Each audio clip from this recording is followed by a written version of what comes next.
Hello and welcome this video. मैं प्रदीप सिवारे आप सभी का पुनः स्वागत करता हूं हमारे आरंभ तक यूट्यूब चैनल पर। दोस्तों, आज की क्लास बेहद महत्वपूर्ण है। वेरी मोस्ट क्वेश्चन हमने आज लिए हैं। आप बिना स्किप किए पूरी क्लास को देखिए। चलिए दोस्तों, शुरू करते हैं आज का हमारा पहला क्वेश्चन, जो एक त्रिज्या खंड का कोण 60 डिग्री का है। यदि इसकी त्रिज्या 7 सेंटीमीटर है तो त्रिज्या खंड के चाप की लंबाई ज्ञात कीजिए। आपसे यहाँ पे इस बार पूछा है चाप की लंबाई। तो चाप की लंबाई के लिए आपको एक फॉर्मूला याद रखना है, थीटा बटे 360 2 पाई आर। क्या याद रखना है? थीटा बटे 360 2 पाई आर। तो थीटा की वैल्यू यहाँ पे दी गई है 60 बटे 360 इंटू 2, पाई की वैल्यू होती है आपकी 22/7 और त्रिज्या आपको यहाँ पे कितनी दी गई है? त्रिज्या दी गई है 7 सेंटीमीटर। तो 7 से 7 जाएगा, 60 से 360 आपका 6 बार जाएगा और 2 से 6 घटेगा आपका 3 बार। तो आपका जो राइट आंसर बनेगा वो 22/3 और ऑप्शन नंबर ए हमारा यहाँ पे क्या है? 22/3। आई होप आप सभी को समझ में आया होगा। चलिए दोस्तों, आज के हमारे अगले प्रश्न की ओर चलते हैं। आज का जो हमारा अगला प्रश्न है वो है समरूप त्रिभुज से क्वेश्चन पूछा जा रहा है। भाई ध्यान रखिए, समरूप त्रिभुज से क्वेश्चन पूछा जा रहा है। यहाँ पे पूछा है AC अनुपात PR और हमें दिया क्या गया है? हमें दिया है BC बटा PQR। BC बटा QR हमें यहाँ पे दिया गया है। यहाँ पे हम लगाएंगे सर्वांग समता का नियम।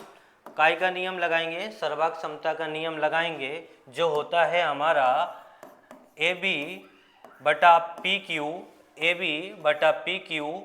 बराबर BC बटा QR बराबर AC बटा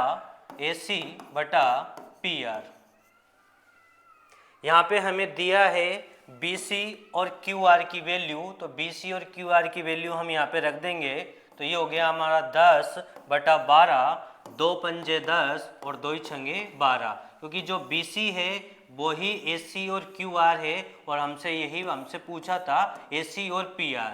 क्या पूछा था? AC और PR, ये भुजा हमसे पूछी गई थी। तो सर्वांग समता के नियम से क्वेश्चन हमने सोल्व किया और जो हमारा राइट आंसर होगा वो ऑप्शन नंबर ए होगा, 5:6।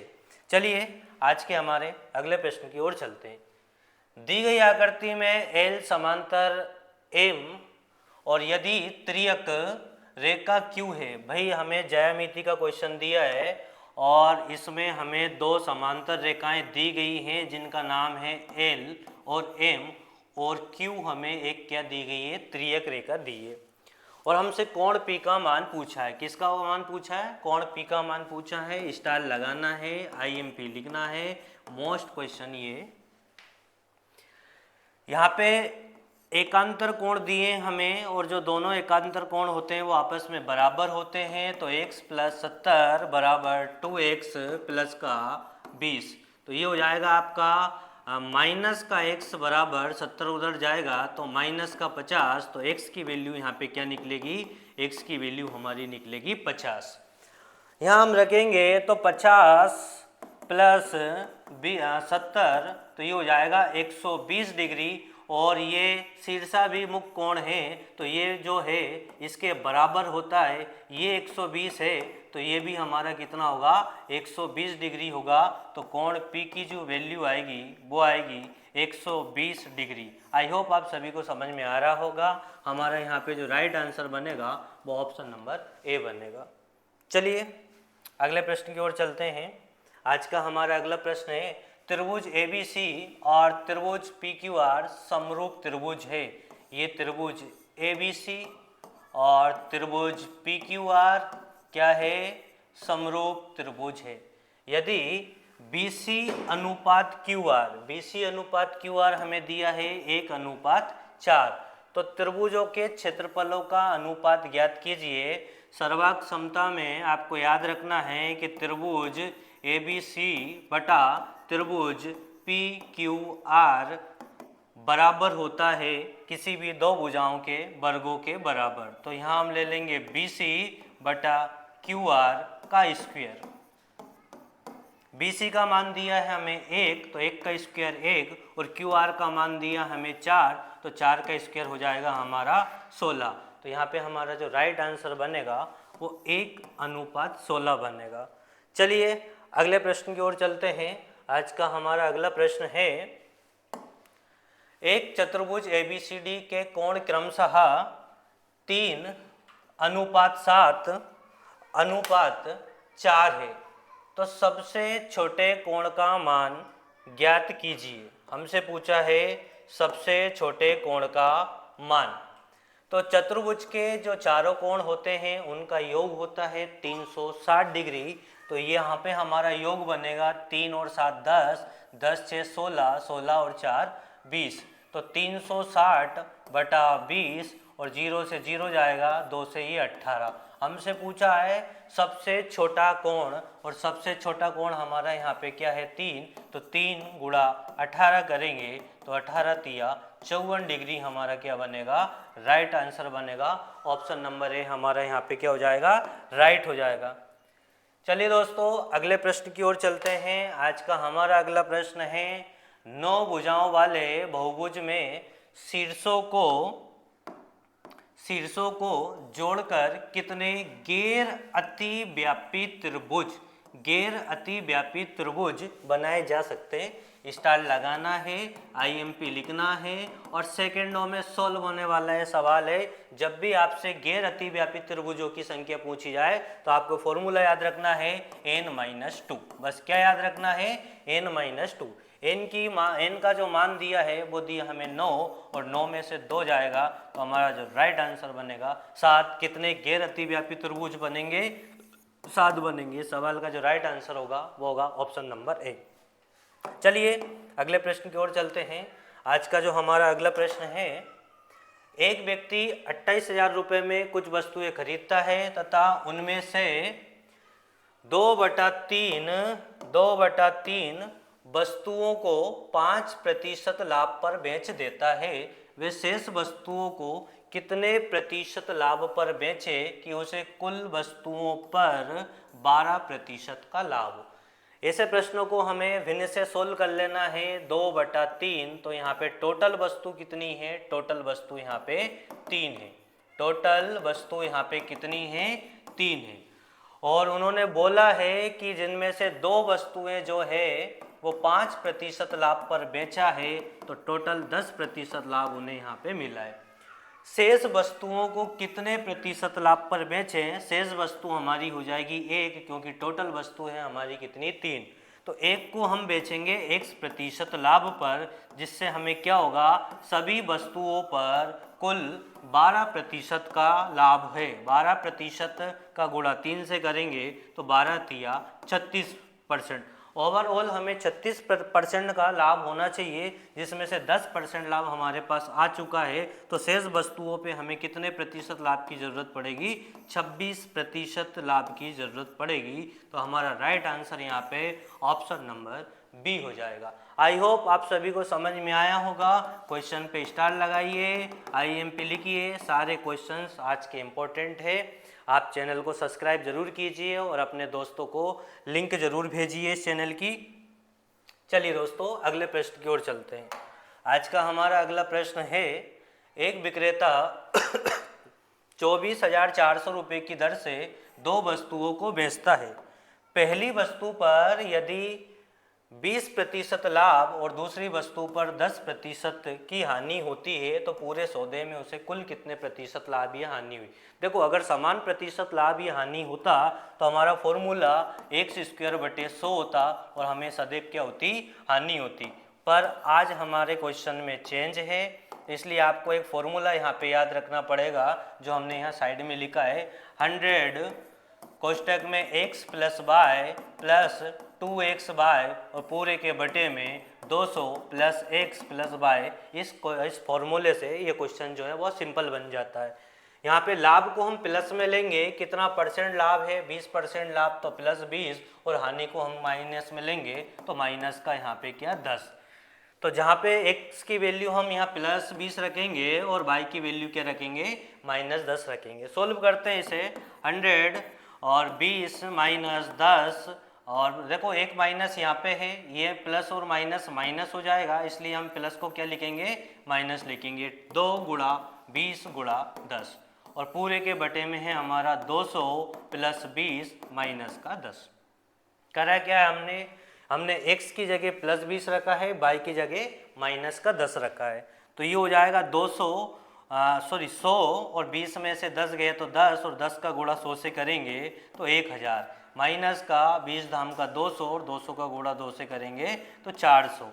यहाँ बचेगा आपका 200, 20 में से 10 जाएगा तो 10, 210, तो बचा है हमारा 600 बटे 210, 0 से 0, और छोटा करेंगे काट के, 3 से काटेंगे ये 20 बार, और 3 से काटेंगे ये 7 बार, 7 से काटेंगे 7 दूनी 14, तो वो हमारा आंसर बनेगा 20 बटा 7, 7 दूनी 14, बचा 6, तो 6 बटा 7, और सारा मान हमारा प्लस में आया है, इसलिए हमारा जो राइट आंसर बन जाएगा वो ऑप्शन नंबर ए बन जाएगा, 2 सही 6 बटे 7% लाभ। अगर ये वैल्यू माइनस में आती तो हमें यहाँ पे क्या हो जाती, हानि हो जाती। मोस्ट क्वेश्चन है आईएमपी, इस पे भी लिखेंगे, इस पे भी आप डबल स्टार या 3 स्टार जरूर लगाएंगे। चलिए दोस्तों अगले प्रश्न की ओर चलते हैं। आज का हमारा अगला प्रश्न है मूलों का योगफल ज्ञात कीजिए। समीकरण दिया है और मूलों का योगफल पूछा है। आपको यहाँ पे मूलों का योगफल का फॉर्मूला याद होना चाहिए। मूलों का योगफल होता है अल्फा प्लस बीटा बराबर माइनस बी बटे ए। यदि आपसे मूलों का गुणनफल पूछा जाता तो आप अल्फा इंटू बीटा बराबर सी बटे ए का प्रयोग करते। ए बी सी की वैल्यू हमें समीकरण से मिलेगी। यहाँ ए बराबर 1 है, बी बराबर 7 है, और सी बराबर हमें कितना दिया है 9 दिया है।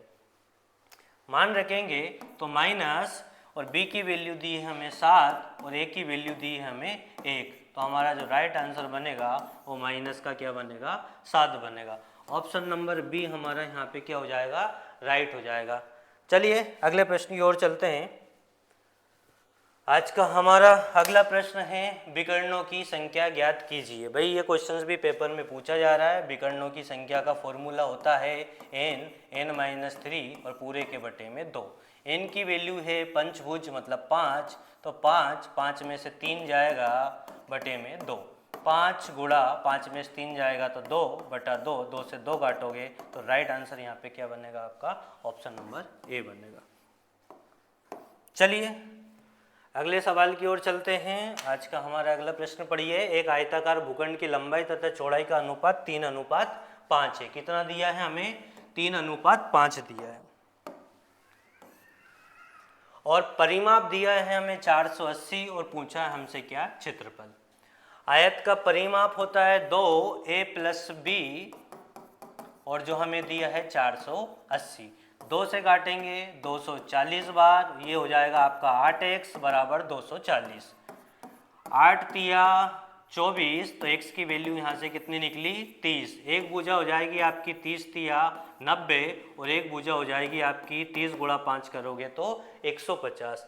आयत का क्षेत्रफल होता है लंबाई इंटू चौड़ाई, तो लंबाई आपकी आ गई यहाँ पे 90, चौड़ाई आ गई 150, और 15 90 135, और पीछे कितनी जीरो है 2 जीरो, तो 13,500 मीटर स्क्वायर हमारा यहाँ पे क्या हो जाएगा राइट आंसर हो जाएगा। आई होप आप सभी को समझ में आ रहा होगा। चलिए अगले प्रश्न की ओर चलते हैं। आज का हमारा अगला प्रश्न है समद्विबाहु त्रिभुज से। मोस्ट क्वेश्चन है, अच्छे से पढ़िए।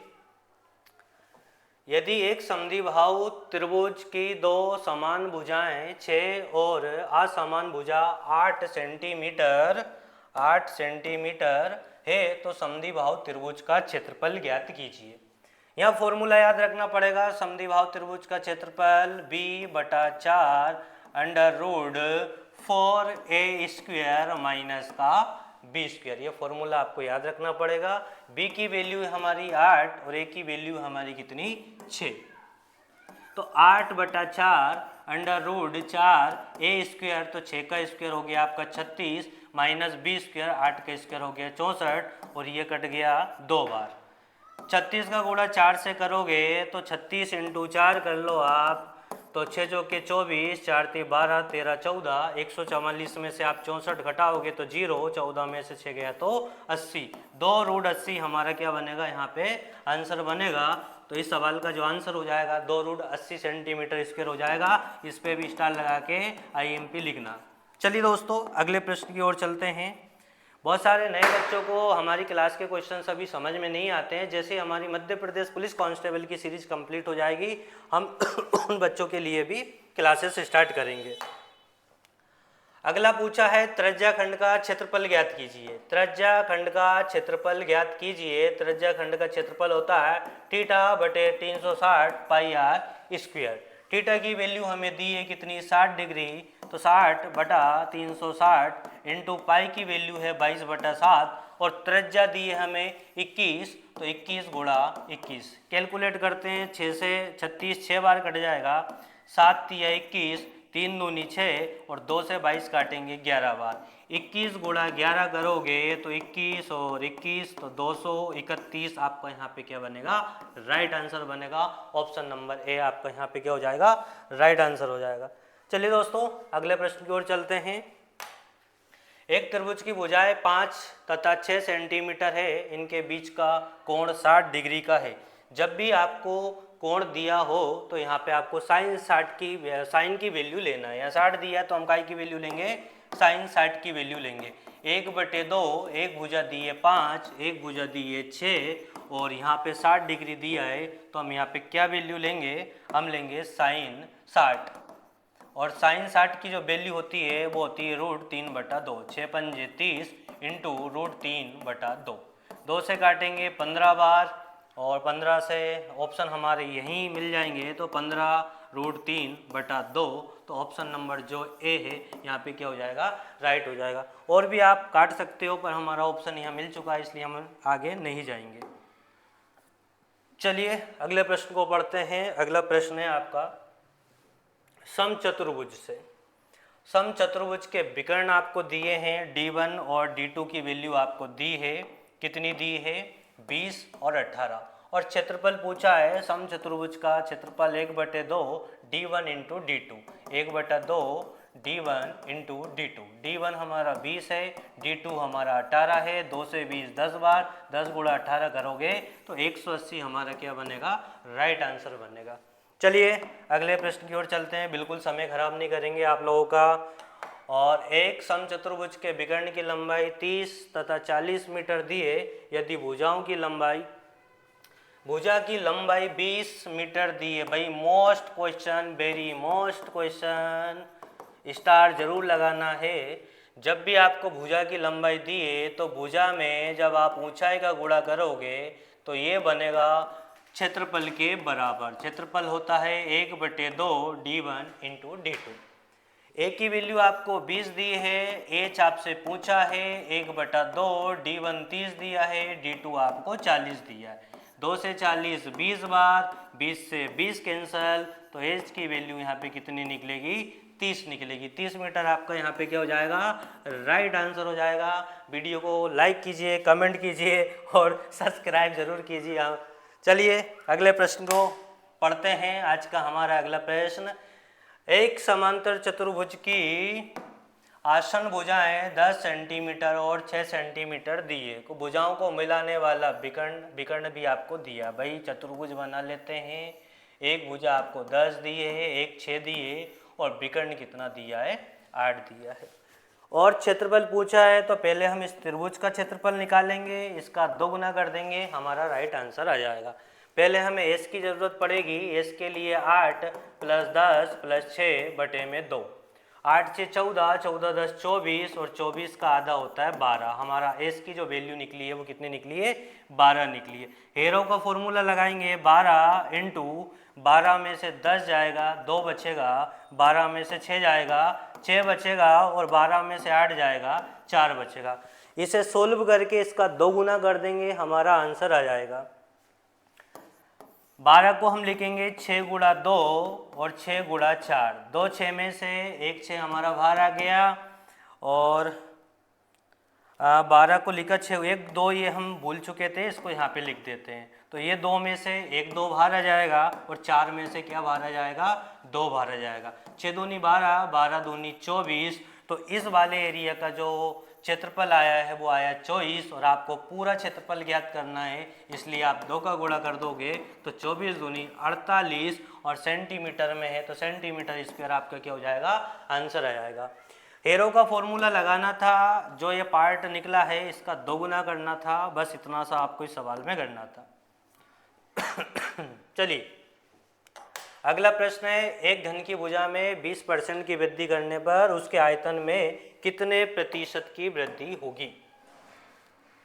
20% की भिन्न होती है 1/5, तो भुजा हो जाएगी 5 से 6, और आयतन है तो दोनों तरफ क्या करेंगे, क्यूब करेंगे। 5 का क्यूब 125, 6 का क्यूब 216, कितना बड़ा है, 91 बड़ा है, किस पर बड़ा है, 125 पर बड़ा है, और इंटू में 100। 25 चौके 100, 25 पंजे 125, 4 एकम 4, 9 चौके 36, 364 में हम काय का भाग देंगे, 5 का भाग देंगे, 5 7 35, 1 बचा, 5 दूनी 10, 4 बचा और 5 अट्टे 40, 72.8, 72.8% आपका क्या हो जाएगा, यहाँ पे राइट आंसर हो जाएगा। चलिए दोस्तों अगले प्रश्न की ओर चलते हैं। अगला प्रश्न है आपका घनाभ से। एक घनाभ जिसकी विमाएं 18, 12 और 30 सेंटीमीटर है, घनाभ के अधिकतम भुजा के कितने घन काटे जा सकते हैं। भाई एक आपको घनाभ दिया है 18/12/30 का, और इसमें अधिकतम लंबाई की आपको क्या काटना है, घन काटना है। जब भी इस प्रकार का क्वेश्चन आए तो आपको इनका एचसीएफ जरूर ले लेना है। 18, 12 और 30 का एचसीएफ आएगा आपका 6। तो हमें 6 सेंटीमीटर भुजा वाले क्या काटना है, घन काटना है। तो 6 गुणा 6 गुणा 6, ऊपर हो गया आपका घनाभ का आयतन और बटे में हो गया आपका घन का आयतन। सॉल्व करते हैं। 6 × 18, 6 दूनी 12, 6 पंजे 30, 5 दूनी 10, 10 × 30, कितने घन काटेंगे हम, 30 घन काटेंगे। आई होप आप सभी को समझ में आ रहा होगा। चलिए दोस्तों अगले प्रश्न की ओर चलते हैं। आज का हमारा अगला प्रश्न है गोले से। क्या करा है इन्होंने भाई गोले की त्रिज्या जो है वो कम कर दी है, और कितनी कम कर दी है, 10% कम कर दी है। 10% की भिन्न होती है 1/10। तो इसके आयतन में कितने प्रतिशत का परिवर्तन आएगा, भाई कमी होगी। 2 ऑप्शन तो कट जाएंगे, बचे आपके 2, इन दोनों में से हमारा क्या होगा, राइट आंसर होगा। आयतन है इसलिए हम क्या करेंगे, क्यूब करेंगे। 10 का क्यूब 1000, 9 का क्यूब होता है 729, और बचेगा आपका यहाँ पे कितना, 271 बटे में 1000 और इंटू में 100। 2 जीरो से 2 जीरो और नीचे 1 जीरो है तो एक संख्या बाद क्या लगेगी, दशमलव लगेगी। तो 27.1% की यहाँ पे क्या होगी, कमी होगी। ऑप्शन नंबर जो ए है वो आपका यहाँ पे क्या हो जाएगा, राइट हो जाएगा।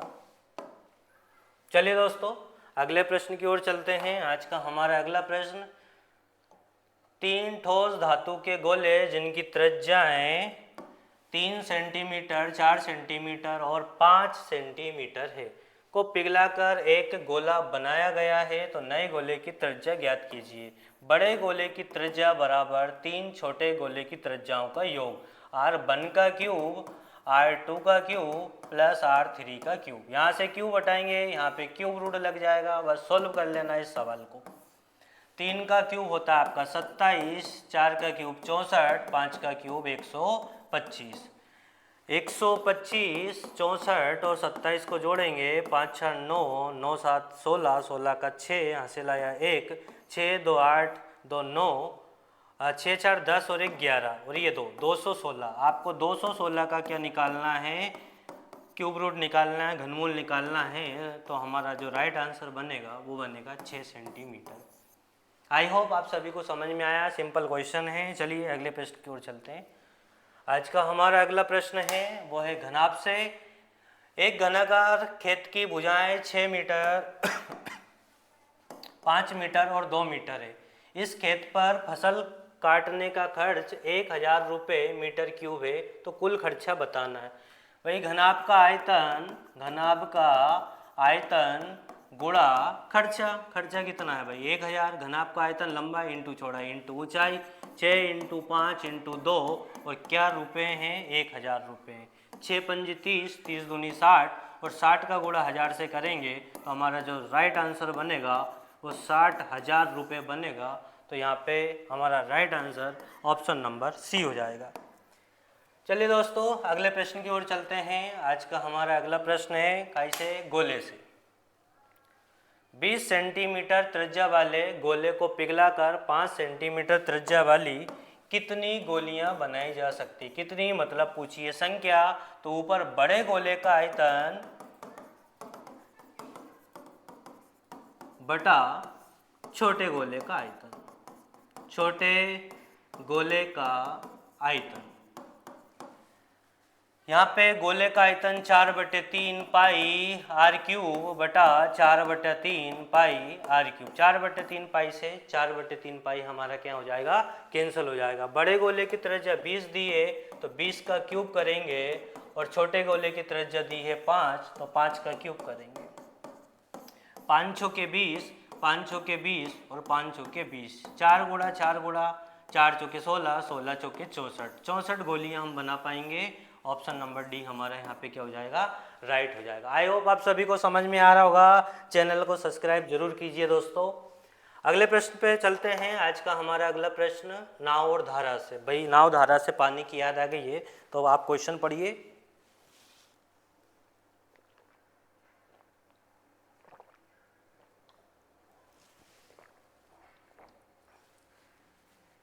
आज का हमारा अगला क्वेश्चन जो है वो नाव धारा से।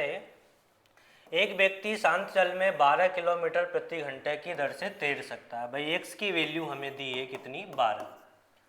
नदी में एक नियत बिंदु से दूसरे नियत बिंदु तक धारा के विपरीत जाने में लगा समय, धारा के विपरीत और धारा के अनुकूल।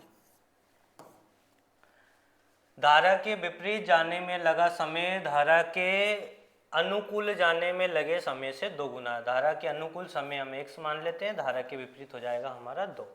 तो धारा का वेग ज्ञात कीजिए। सीधा सा कॉन्सेप्ट है, जब भी इस तरह का क्वेश्चन आए तो x की वैल्यू के लिए आपको इन दोनों को जोड़ लेना है और y की वैल्यू के लिए इन दोनों को घटा लेना। तो 2 में से 1 जाएगा तो बचेगा 1। यहाँ पे हमें x की वैल्यू कितनी दी गई है, 12 दी है। कितने गुना ज़्यादा, 4 गुना ज़्यादा। तो हमारी जो y की वैल्यू है वो भी 1 नहीं होगी, 1 का 4 गुना 4 किलोमीटर प्रति घंटा होगा।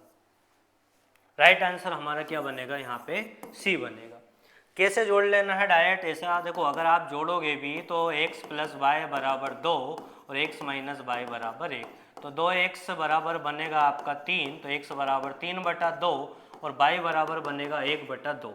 अनुपात में हम इन्हें रखेंगे 3/2 और 1/2, तो 2 से 2 कट जाएगा तो रेशियो क्या निकलेगा, 3:1। इसलिए जब भी ऐसा प्रश्न आपको दिखे तो x की वैल्यू के लिए दोनों को जोड़ लेना है और y की वैल्यू के लिए दोनों को घटा लेना है। कम तुलना कर लेनी है। भाई हमें यहाँ पे काय का मान दिया गया था, हमें x का मान दिया गया था कितना, 12। कितने गुना ज़्यादा, 4 गुना ज़्यादा। तो धारा का वेग भी आपका 1 नहीं होगा, 1 का 4 गुना 4 होगा। तो राइट आंसर यहाँ पे क्या बनेगा, सी, 4 किलोमीटर प्रति घंटा। चलिए दोस्तों अगले प्रश्न की ओर चलते हैं। आज का हमारा अगला प्रश्न है प्रथम 5 अभाज्य संख्याओं का औसत ज्ञात कीजिए। औसत, माध्य, ये क्वेश्चन भी कई पेपरों में पूछे जाते हैं। तो 5 अभाज्य संख्या, पहली अभाज्य संख्या आपकी 2, फिर 3, फिर 5, फिर 7 और फिर 9। 9 नहीं भाई 11 बटे में क्या है 5। सोल्व करके कमेंट में इसका आंसर आप सभी को देना है कि कौन सा इसका आंसर होगा। चलिए दोस्तों अगले प्रश्न की ओर चलते हैं। आज का अगला प्रश्न है हमारा औसत से। 50 छात्रों की किसी परीक्षा में छात्रों के औसत अंक 40 थे। कितने थे, 40 थे। तो 50 गुणा 40 तो टोटल अंक हो गए आपके 2000। बाद में पता चला, क्या पता चला भाई बाद में, कि एक छात्र के 20 की जगह 40 जोड़ दिए। अरे खुशी हो गई होगी छात्र को। तो 20 ज़्यादा जोड़ दिए थे, 20 कम कर लो तो बचेगा 1980। छात्र तो उतने ही हैं, कितने हैं छात्र, 50 है। 50 से आप भाग दे दोगे, 0 से 0, 5 × 15, 4 बचेगा, 5 × 9 = 45, 3 बचेगा, 5 × 6 = 30। सही जो औसत होगा आपका वो 39.6 होगा। छात्र को बाद में दुख हुआ होगा कि मेरे 20 अंक जो हैं वो छीन लिए। चलिए अगले प्रश्न की ओर चलते हैं। अगला प्रश्न है हमारा, ये भी एवरेज से है। ए और बी के वेतन का औसत दिया है हमें कितना, 13,000। ए और बी का, तो दो लोगों का दिया है 13,000, तो टोटल हो जाएगा हमारा यहाँ पे कितना हज़ार, 26,000। और उनके वेतन का अनुपात दिया है 3:1 और बी का वेतन पूछा है। वही बहुत सिंपल क्वेश्चन है। किसका पूछा है, बी का। जिसका पूछा उसे ऊपर रखो और दोनों का टोटल का रखो आप नीचे। 4 से काटो, 4 पंजे 20, 4 छंगे 24, एक बचेगा, 2 बचेगा, 4 पंजे 20 और 2 जीरो। 6500 का गुणा 1 से करोगे तो राइट आंसर कितना आएगा, 6,500। बी को जो वेतन मिला है वो कितना मिला है, 6,500 मिला है। ऑप्शन नंबर ए हमारा यहाँ पे क्या हो जाएगा, सही हो जाएगा। चलिए अगले प्रश्न की ओर चलते हैं। आज का हमारा अगला प्रश्न है, एज वाला क्वेश्चन है। 10 वर्ष पूर्व पिता और उसके पुत्र की आयु का अनुपात कितना है, 3:1 था। कब था भाई, 3 और 1, 10 साल पहले था। आज में लाने के लिए हम दोनों में क्या कर देंगे, प्लस कर देंगे। ये दोनों की वर्तमान आयु हो गई है और इनकी वर्तमान आयु का योग हमें कितना दिया है, 100 वर्ष दिया है। 3x और x ये हो गया आपका 4x, 10 और 10 20 बराबर 100, तो 4x बराबर हो गया आपका 80। x की वैल्यू यहाँ पे कितनी निकली है, 20। किसका पूछा है, पुत्र की वर्तमान आयु। ये पूरा ही वर्तमान आयु है भैया, 20 + 10, तो 20 + 10, तो पुत्र की वर्तमान आयु क्या हो गई है, 30 वर्ष हो गई।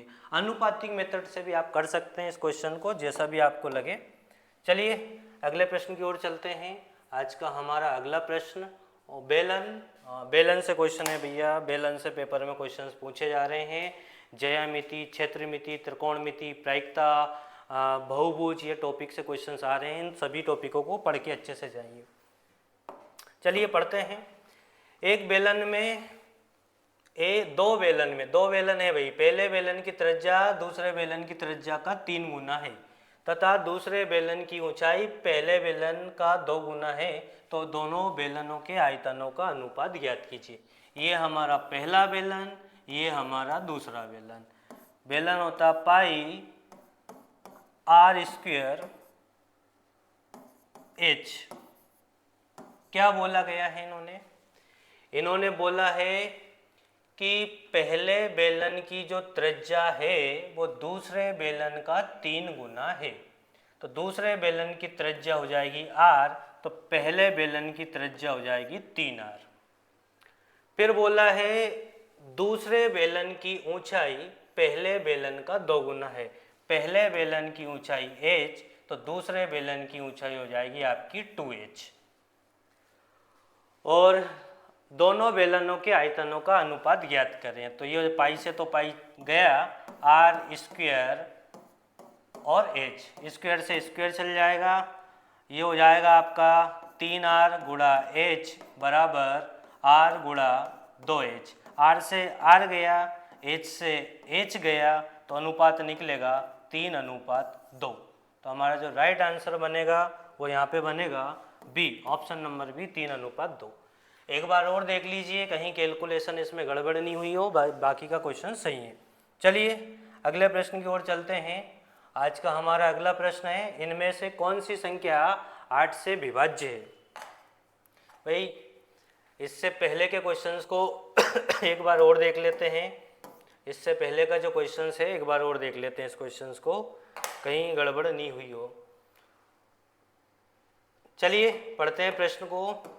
पहले बेलन की त्रिज्या दूसरे बेलन की त्रिज्या का 3 गुना। ये हमारा दूसरा बेलन, ये हमारा पहला बेलन, 3 गुना है। और दूसरे बेलन की ऊंचाई, दूसरे बेलन की जो ऊंचाई है वो पहले बेलन की ऊंचाई का 2 गुना है, ये बोला गया है। पाई भी रख लो आप, तो स्क्वायर भी लगा लो। अगर कंफ्यूजन आ रहा है तो पूरा डिटेल से कर लो इसको। पाई से पाई गई, ये बचेगा आपका 9r² इंटू h, और ये हो जाएगा r² इंटू 2h। हाँ कुछ ना कुछ निकला भाई। r² से r² कट जाएगा, h से h कट जाएगा, और अनुपात बचा आपका यहाँ पे 9:2। इसीलिए बोला गया था इस क्वेश्चन को एक बार और करना है, तो हमारा जो राइट आंसर बनेगा वो 9:2 बनेगा। चलिए अगले प्रश्न की ओर चलते हैं। आज का हमारा जो अगला प्रश्न है, इनमें से कौन सी संख्या 8 से विभाज्य है? इनमें से कौन सी संख्या 8 से विभाज्य है? तो 8 से विभाज्य का विभाज्यता का जो नियम है वो नियम यहाँ पे लगाएंगे हम। तो 8 से विभाज्यता का जो नियम होता है वो ये होता है कि अंतिम 3 अंकों में 8 का पूरी तरह से भाग जाना चाहिए। किस ऑप्शन में 8 का पूरा भाग जाएगा? 8 2 7 56, इसमें नहीं जाएगा, ये कट जाएगा। 8 2 7 56, 8 एकम 8, तो ऑप्शन नंबर बी हमारा क्या हो जाएगा? राइट हो जाएगा। तो विभाज्यता के नियम से भी क्वेश्चन पढ़ के जाइए। तो चलिए आज के हमारे अगले प्रश्न की ओर चलते हैं। और हमारे आज के जो प्रश्न थे सारे कंप्लीट हो चुके हैं। दोस्तों अगर आपको हमारी क्लास पसंद आती है तो चैनल को सब्सक्राइब जरूर कीजिए, लाइक कीजिए, कमेंट कीजिए, शेयर कीजिए, और मिलते हैं हम बहुत जल्द अगली क्लास में। जय हिंद, जय भारत।